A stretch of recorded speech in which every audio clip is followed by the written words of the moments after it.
আসসালামু আলাইকুম, কেমন আছেন সবাই? অনেকদিন পরে আমি একদম ফ্রেশ ভয়েস ওভার দিচ্ছি।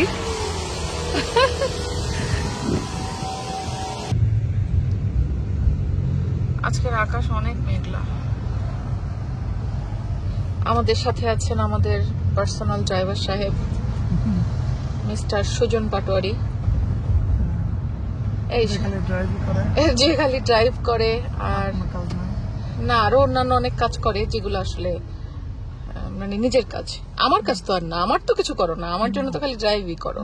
সেটাই, তোমার নিজের জন্য তো কত কিছু করো। আমার জন্য না, অর্ধেক তোমার জন্য, কারণ আমি তো যাচ্ছি সেই সাথে। তোমার প্রশংসা আমি করে লাভ কি? আমার নিজের ঢোল আমি নিজে পিটাই। তুমি কি করলা না করলা সেটা কি আমার দেখায় লাভ আছে বলো? না, আমার দেখাতে হবে আমার কাজ। মনে করো আমি একটা থালাবাটি মাজতেছি, তাও ক্যামেরাটা ধরে ফেলতে হবে, দেখাতে হবে যে আমি থালাবাটি মাজছি। মনে করো আমি রান্না করতেছি, তাও ক্যামেরাটা ধরতে হবে, দেখাতে হবে আমি রান্না করতেছি। মানে ইচ অ্যান্ড এভরিথিং আমি করতেছি। তুমি কি করতেছো যেগুলো দেখায় তোমার লাভ নাই, বুঝছো? এই যে বুদ্ধি এটাই হলো কথা। আমরা আসলে সবাই শুধু ক্যামেরার উপরে যতটুকু দেখানো হয় ততটুকুই বিশ্বাস করি, এর বাইরে দুনিয়াতে আর কিছু নাই। আসলে বাস্তবতা অন্য জিনিস। প্রবাস জীবনের ব্যস্ত লাইফে মাঝে মাঝে এরকম খুনসুটিগুলো কিন্তু খুব এনজয় করি আমরা। আর আপনাদের ভাইয়া কিন্তু আমার মুখের নাকি বকবক না শুনলে তার পেটের ভাতই হজম হয় না।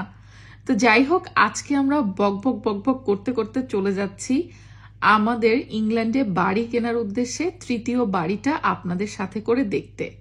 আসলে একটা বাড়ি ওই যে বললাম সবকিছু মিলিয়ে কখনোই হয় না, তবে আমরা মেয়েদের যে জিনিসগুলো একটু বেসিক প্রায়োরিটিতে থাকে সেই জিনিসগুলো দেখেই আমাদের বাড়ি কেনার চেষ্টাটা করে যাচ্ছি। তো চলুন আজকের ভিডিওটা দেখে নিই। যেটা হচ্ছে পর্চ সামনে, বলো বাবা। এই যে দেখো,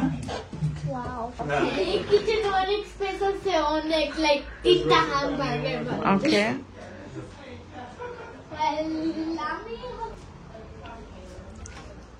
যেটা হচ্ছে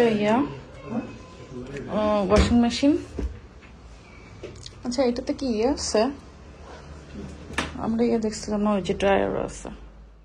এই বাসাটা দেখতে আসার পরে আমার কাছে একটা জিনিস খুব বেশি ভালো লেগেছিল, সেটা হচ্ছে অন্যান্য সব বাসার তুলনায় এই বাসার কিচেনটা প্রায় ডাবল। ক্যামেরাতে কতটুকু বোঝা যাচ্ছে জানি না, বাট এই কিচেনটা চোখে দেখে অনেক বড় এবং কিচেনের মধ্যে হোয়াইট গুলো সবই মোটামুটি আছে, ডিশ ওয়াশার, ড্রায়ার এবং ওয়াশিং মেশিন সবকিছুই। আর মেইন গেট দিয়ে ঢোকার পরেই ওপেন পোর্চ আছে, যেখানে জুতা স্যান্ডেল রাখা থেকে শুরু করে অন্য সবকিছুই রাখা যাবে এবং ওটা বেশ বড় ছিল। নিচে ছোট্ট একটা যে টয়লেট থাকে, এটাতে তো আর শাওয়ার থাকে না, সেটাও কিন্তু এই বাসাতে আছে, যেটা দ্বিতীয় বাড়িতে আবার ছিল না। সিঁড়ির নিচ দিয়ে এখানে দেখতেছি বিশাল বড় একটা স্টোরেজ রুম আছে। এই রুমের মধ্যে ওনারা কত কি যে রেখেছেন। আর সিঁড়ির ঠিক নিচটাতে আমার রেন্টেড হাউসে যেরকম একটা কফি কর্নার বানিয়েছিলাম সেরকম একটা স্পেসও কিন্তু এই বাসাতে আছে।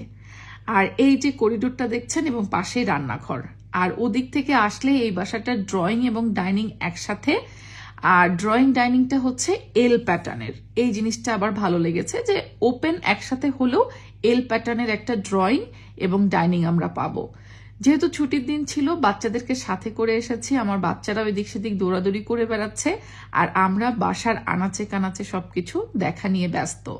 এটা হচ্ছে লিভিং বা ড্রয়িংটা, আর এখান দিয়ে কিন্তু গার্ডেনটা। এই বাসার গার্ডেনটা দেখে আপনাদের কি মনে হচ্ছে বলেন তো? বিশাল বড় একটা গার্ডেন এই বাসার।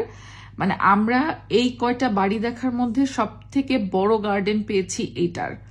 এবং সব থেকে সুবিধাজনক বিষয় হচ্ছে এই বাসার এক্সটেনশনের অনুমতি আছে, মানে কাউন্সিল থেকে চাইলে আমরা পারমিশন নিয়ে এখানকার যে লিভিং রুম সেটা এক্সটেনশন করতে পারবো গার্ডেনের দিক থেকে। ইভেন লফটেও কিন্তু এক্সটেনশন করা যাবে, এটা আমরা হাউস ওনারের কাছ থেকে এতক্ষণে শুনে নিয়েছি। আর গার্ডেনের টুকটাক অনেক জিনিসই দেখছেন ওনারা করে রেখেছেন, ওনারা ব্রিটিশ ফ্যামিলি এবং ওনাদের মতো করে রেখেছেন। তবে আরো একটা জিনিস সুন্দর, সেটা হচ্ছে গার্ডেনের পেছনে একটা সামার হাউস বা লগ পট যেটাই বলেন সেরকম রয়েছে, এবং এটা কাঠের তৈরি, একদম নিউ বিল্ড।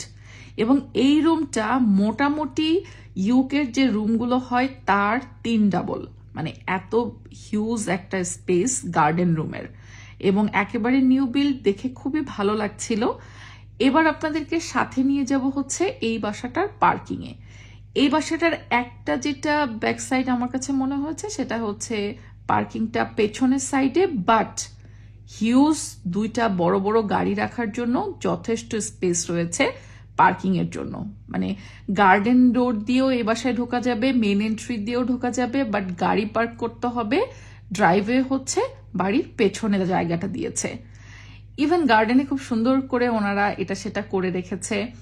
একটা জিনিস কি জানেন, আপনারা অনেকেই চিন্তা করছেন যে এই বাসার গার্ডেনটা দেখতে সুন্দর, ওই বাসার ফার্নিচার দেখতে সুন্দর। এখানে কিন্তু বাড়ি সেল হয় শুধুমাত্র হোয়াইট গুডস গুলো সহ, মানে রান্নাঘরের ওয়াশিং মেশিন, চুলা, এগুলো সহ। বাদবাকি আর যা ফার্নিচার দেখছেন, গার্ডেনের জিনিসপত্র দেখছেন, কোনো কিছুই কিন্তু থাকবে না। মানে যে হাউস ওনার আছেন তিনি যাওয়ার সময় সব কিছু নিয়ে যাবেন, একদম খালি করে রেখে যাবেন। এভাবেই এই বাসাগুলো সেল হয়।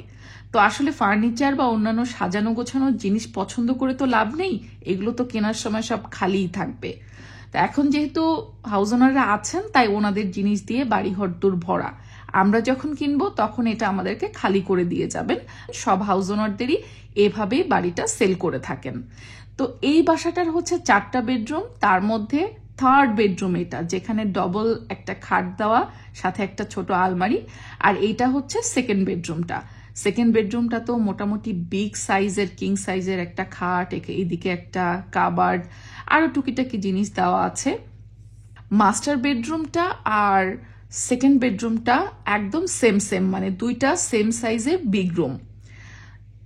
এখন হচ্ছে মাস্টার বেডরুমের যে পোর্শনটা দেখবেন সেটা এবং এই 2nd বেডরুমটা কিন্তু সেম সাইজের। এটা হচ্ছে মাস্টার বেডরুম। তো জাস্ট একটা হচ্ছে ফ্রন্ট সাইডের মুখ করা, একটা হচ্ছে গার্ডেন সাইডে মুখ করা, এই আর কি। আর একটা যে রুম রয়েছে 4th বেডরুম, ওটাও একেবারে ছোট না, মানে যদিও 4th রুমটা বক্স রুম হবে এটাই স্বাভাবিক। তো এই বাসার 2টা রুম একদম সেম, বেশ বড় সাইজের, আর 2টা রুম একটু ছোট। এ যাবৎ সব বাসাগুলো দেখেছি, সেই বাসাগুলোর মধ্যে এইটাই হচ্ছে 4 bed house, total proper 4 bed house. এই যে এইটা হচ্ছে 4th বেডরুমটা। আর টয়লেটটাও একটু দেখিয়ে দিই। এটা হচ্ছে উপরতলার যে টয়লেটটা, সেখানে বেসিন, বাথটাব এবং আলাদা করে শাওয়ারেরও ব্যবস্থা আছে। টয়লেটটাও মোটামুটি অন্য বাসাগুলোর তুলনায় আমার কাছে মনে হচ্ছে বড়, কারণ অনেক জিনিসপত্র দিয়ে ওনারা টয়লেটটাকে সাজিয়েছেন। আর আরেকটা জিনিস, সেটা হচ্ছে এই বাসার লফটেও যেহেতু এক্সটেনশন করা যাবে, সো পরবর্তীতে 4 বেডরুম না হলে আরো বেডরুম লফটে বানানো যাবে। যেই বাসাগুলোতে লফটে বেডরুম অলরেডি বানানো থাকে সেই বাসাগুলোতে আসলে প্রপারলি করা থাকে না। তো আমার কাছে মনে হয় টাকা পয়সা হলে পরে এক্সটেনশনের অনুমতি থাকলে সেটাই ভালো। সবকিছু দেখে শুনে এবার আপনারা বলেন তো 4 বেডরুমের এই হাউসটা আপনাদের কাছে কেমন লাগলো।